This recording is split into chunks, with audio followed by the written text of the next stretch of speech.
when I talk about the supplier, the first thing I say is partnership. I know in the trade there's some big guys that are going to go and instead of trying to share with their vendor, they're going to try to beat them on the head until they're dead. And I know that if I do that, I won't have anybody to support me. So we're better to be there as a partner with lower margin on both sides and go for the volume as we discussed. So this way you're going to be happy, or the vendor will be happy, I'm going to be happy, and my member will be happy. So everybody, you know, is shaking their hands. And sometime I got even some meeting with my vendor. He's coming open book. He's telling me that's my cost. I says, okay, I want you to make a profit. Let's discuss together what would be a fair profit. And then at the end of the conversation, we shake our hand and say, hey, that's the way we go. Done deal. And we work in that manner with almost all categories of products that we buy at Costco. Whether it be a manufacturer in China, someone in the US, someone that makes shirts in Quebec, whatever, we open book both sides. What's a fair profit for both of us, and how can we pass those savings on to the members to direct volume through a plant?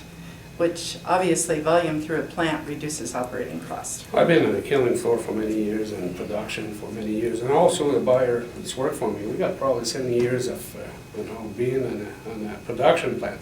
So, and as mentioned also in the conference today, we're going into these plants, we visit these plants to make sure we're dealing with the right person. So whenever we're on a production line and we feel that something is doing wrong, we say, hey, why do you do that? If you would have whatever, a chain going over here or this machine over there, because we see so many plants, it could be in pork, beef, lamb, call them. So we try to help them out, to be more efficient. And if that's saving, he can give it back to me, I'll give it back to my member and sell even a cheaper price for something that doesn't cost anything to anybody. It's just trying to get the price down on operation. Do you feel like that knowledge or that experience just naturally lends itself? Like when you bring that experience, you say you worked on the kill floor, do you guys try and implement that across your whole business? Is that one of those things, that just a general understanding from the ground up? Absolutely, Yes. absolutely. And I think what we learned today is that our message is not getting down to the producer. And so that we need to have more of this communication, and we can facilitate communication. And it'll be an improvement for the industry, for the producer, for the packer, and for Costco.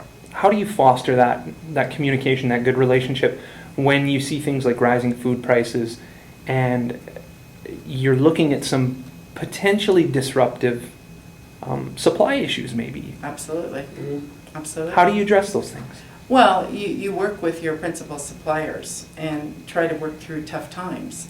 And, those happen along the way. You learn by it, and we've certainly learned this last couple of years that our leader, CEO, Jim Senecal, in tough times you make market share. And we've very successfully done that. And have our profit margins suffered? Only slightly. That's and right. Now they're climbing because of all the extra business we developed during those 2 years of when the economy wasn't as strong. So we're seeing rising commodity prices now. We don't pass them on to our members right away. We never have. We'll absorb as much as we can before we have to pass them on.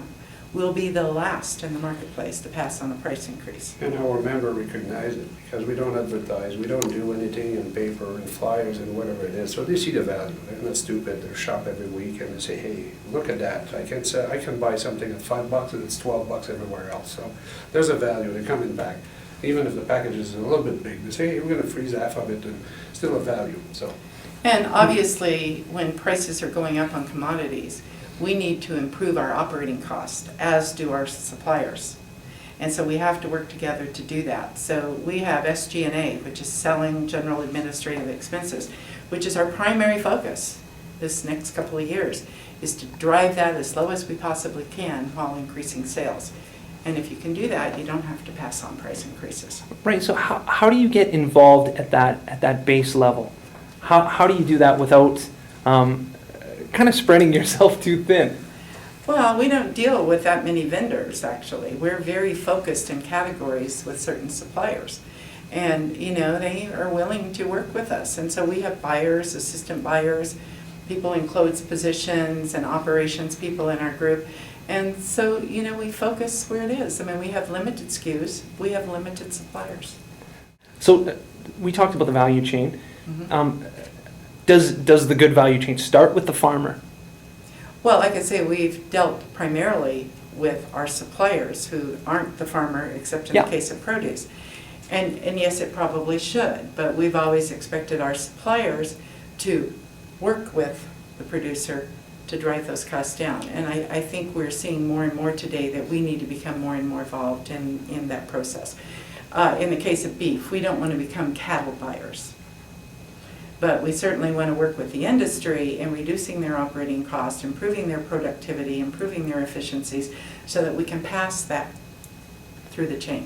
Right, so this process is still evolving then. Absolutely, and will be way into the future. And the message has to be passed to the farmer or the grower, because if you don't know what to grow, I mean, it's tough for you to know what the market is demanding. So for us, it's clear, if I want some more prime, I have to tell somebody that's gonna tell somebody, yes, it's prime you need, otherwise I'm gonna end up with cows, and it's not what I want.